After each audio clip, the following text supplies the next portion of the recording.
كانت الدولة العثمانية، بحيث عندما يقرروا مسألة خلاف المذهب يعلنوها ويظهروها للناس ويقولوا في المسألة الفلانية نعمل كذا بقول كذا، بحيث يصبح هذا معروفا عند الكل.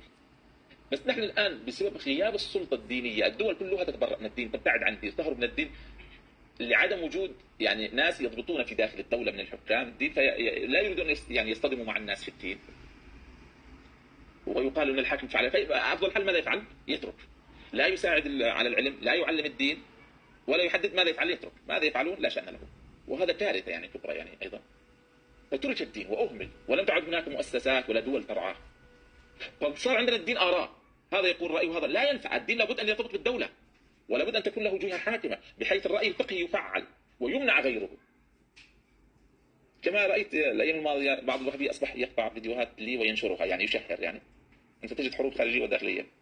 عندما قلنا عن ابن أبي العز الحنفي أنه يعني عندما كان يخالف المذهب ضرب وجلد ومنع من ذلك، فيعني عملوا انظر كيف أنني أقول شخص يضرب. التاريخ يقول، لست أنا موجود في التاريخ يعني.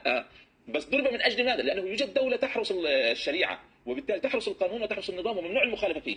وابن تيمية رحمه الله عندما سجن بسبب هذا. نحن الآن عندنا مشكلة الكبرى مع الدول، ما هي؟ أنها تركت أمر الدين، فصار العوبة بيد كل أحد ويقول ما يريد. هذه أي مشكلة، لا يجوز للدول أن تترك هذا. الحفاظ أصلا أول وظيفة للدولة حراسة الدين، أول وظيفة، لأن الدولة وجدت لتحقيق مصالح الناس، والمصلحة الأولى للناس ما هي؟ المصلحة الدينية. بس ماذا نفعل؟ يعني الدول لم تعد تعرف ما هي مسؤولياتها، يعني فوقعنا في هذا الأمر.